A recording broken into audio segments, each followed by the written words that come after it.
Welcome back, beautiful people. Kamina the Koach here. I'm dedicating this to my mom. I love my mom. My mom is awesome. So I found my mom. For those of you who've been following, haven't been following, uh, this channel was initially for people looking to go overseas, but COVID pushed me back to the United States a year ago. Today is March 28th, 2001.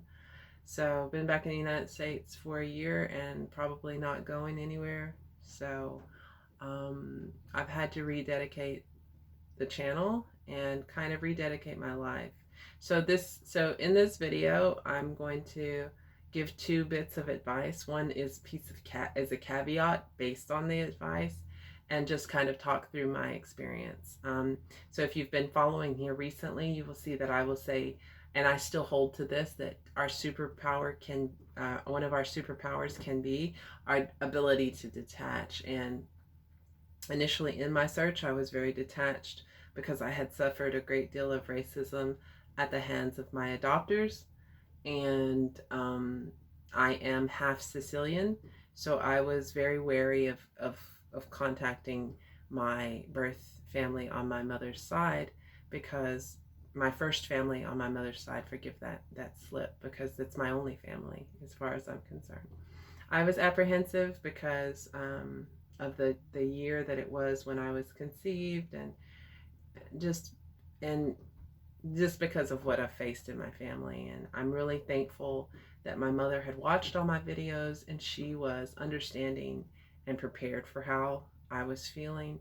And she totally was open to hear what I had to say and was ready to tear down all those walls. I love you, Mom. I know you're watching. So I was really lucky in that. And I want to say to everybody, trigger warning. First of all, I'm about to say some things that may be triggery in regards to mental health and connecting with family and all that stuff. So be prepared. This could be pretty emotional, especially if you have found your family and it didn't go well, or if you feel like you could find your family and it could not go well. Also want to say, for as many adoptees as there are in the world, there are that many stories, that many different stories.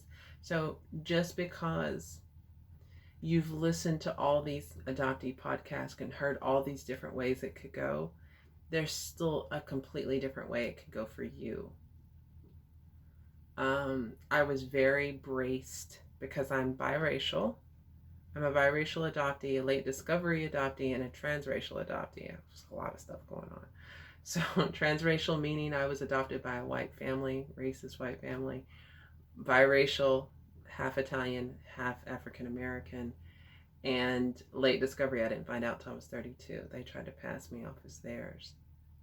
So my beautiful, amazing mother, who will be the only person I refer to mother ever again, was very understanding and very, very, very sympathetic for what I went through, and very understanding of my fear of her, and quelled all of that for me. Very open to answer any concerns that I had about her or her family.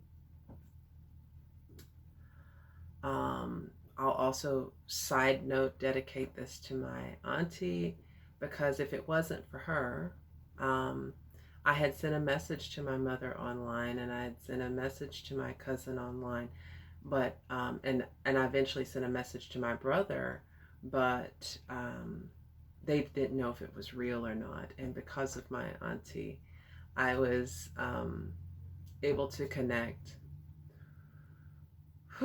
with my amazing mom and my amazing brother and my cousins, and I'm so thankful. I'm so grateful. So grateful. So I have a search angel who's been making me crazy. She's very inserted into my life and into my family business, which is making me crazy. But anyways, neither here nor there. She found my aunt, and we thought that was my mother, and we couldn't find the Facebook page, but I actually emailed her daughter thinking that was my sister, she shared that information with her mother, who is my auntie. My auntie reached out to me, and we talked Friday night for about 2 hours. And I will be eternally grateful to her for the message, the first message. Trigger warning, guys. I'm going to talk about some real deep family stuff. The things that all adoptees want to hear. I've always been thinking about you. I've always loved you, and I've always searched for you, and we've always been waiting for you to come home. And I will be eternally grateful for my auntie to be the first. She was the first person that said that to me. And I was on the line with my person, and my person got to witness that joy with me, and I'm so thankful to have my person in my life to support me through that. And so as a result of that conversation, I got to speak to my brother the next day, who is a beautiful, loving soul. I love him so much. And it was, so you just don't, you know, like I said, for as many adoptees as there are in the world, there's many stories. I didn't have a family to consider their feelings bringing into this. I have been estranged from my adopters for a decade, if not, about a decade. So I have no conflict there. My heart was completely open for these people, completely open. My brother is a gentle, loving soul, and we clicked. I love him. My mother had a lot going on the first time we talked. She was on the golf course, but it was still, the first message I sent her was like, "Mommy, I love you, and everything is okay, and I love you. I'm not mad." And I'm so thankful that I did the videos, that she was able to go back and watch the videos and see that I'm telling the truth, that I'm not mad at her. I understand. If you haven't read The Girls That Went Away, if you're mad at if you're an adoptee and you're mad at your first mother, I really highly recommend that you go read the Girls That Went Away. I have a ton of compassion for my mother and what she went through. Her family hid her, and it just wasn't her choice. And a lot of those women, especially if you're like me, born in the 60s or 70s, 50s, 60s, or 70s, they didn't have a choice. They didn't have a choice. And it was wonderful to, when I first talked to her, it was brief because she was on the golf course, and no, we talked after that, and she had company. So being able to connect with my brother, so everybody is great, but primarily for me, the healing started with my mother and my brother. So I think in another video I said that it's not going to heal you to find your family, and I was quoting a book that I had read.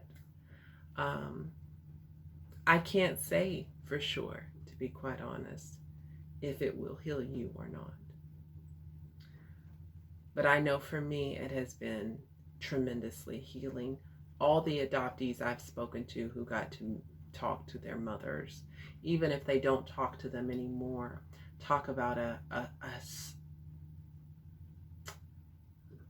kind of filling in of a hole that we don't even know or can't even really put our finger on, especially when it goes well. So first bit of advice is, if you have some question in your mind about searching, search. Be prepared, brace yourself, but search. Definitely. If you are able to search, there are search angels out there. Make sure you research your search angel. My search angel is a busybody, but she's really good at what she does. So if you need a good search angel, please feel free to reach out. KaminaTheKoach@gmail.com.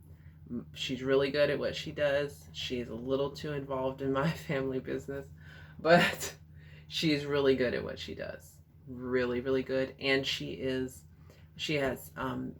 been nationally certified. So she's cleared background check and all that stuff, because there are a lot of people out there that are not who they say they are, what they say they are. So she's amazing at what she does anyway. So that's the first recommendation. If you are questioning if you should search, please search. By the way, my cousin said, do you talk with your hands? Have you always done that? I was like, yeah, I do. She's like, you're definitely an Italian. I was like, can't. Hey, I'm Italian. It's in the DNA. So, so here's the caveat piece of advice that goes with that. Yes, you should search. However, before you search, you need to have done the work to emotionally prepare you for anything that could happen. So I am so thankful. I can't imagine that there's any way that I could have done the amount of preparing that I have done over the decades. Yes. I've been preparing for this moment for decades. If you have complex trauma, trauma laid on top of trauma, laid on top of trauma, childhood trauma, multiple childhood traumas, you have work to do. If you were adopted, you have work to do. I don't care if you think you're superbly well adjusted. You have work to do. Same thing goes for birth mothers. If you want to search, do your work first. Because if you haven't done your work, it's going to spill over into your relationship. These people have had lives the whole time before you. There's a lot going on inside of my family. But because I did the work, because I have been preparing, I am prepared for this moment. And I am able to handle each person individually and well, I believe, anyways. Or at least right now, it's very early on. So do your work. Do your work before you search. Do your work before you search. Be prepared for anything. Because again, as many adoptees as there are in the world, there are that many stories in that many potential ways that it could go. For me, my story has been very good. Of course, it's not ending, or I pray that we stay in reunion forever. It is not ending. It's just beginning. That mom-shaped hole in my soul is now filled. And I'm so thankful that I searched. And even though my search angel makes me crazy, I'm so thankful to her for that help. Because I wouldn't have been able to do this. I wouldn't have had the strength. I just couldn't have done this on my own. I didn't have it in me to do it on my own. Yeah. So thank you to those of you who have been sending love, light, and prayers my way, warm wishes, or any of that stuff. Thank you so much. I love to share my semi-happy ending with you.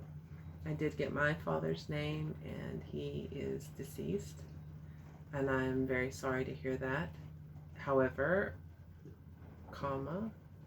I do have siblings on his side as well, who I'm excited to find as well. And my mom is amazing and supports that. And I'm so much like her. So anything amazing that you find about me, like, I had no idea that I was going to be so much like her. And I said before that I'm going to take credit for most of it, but we're so much alike. I had no idea how big a part DNA played in really big personality traits. So thanks, Mom. So search, do the work before you search. If you need some help or you have some questions, please feel free to reach out. Please create a support system. I can't stress this enough. I was so thankful to talk to my adoptee friend today who can really understand what I'm going through, where I'm coming from. I'm very, very thankful for her. I can't wait till my next group session so that we can talk about, so I can share my joy with them, it's really important that you have a support system. If you're interested in some Reiki healing, if you're interested in some adoptee coaching, like where do I go next, please feel free to reach out. Again, it's Kamina the Koach with a K for coach and K for Kamina. I'll put it in the description. Please feel free to reach out. Until next time, beautiful people, sending you love, light, peace, and joy. Love you guys. I'm out.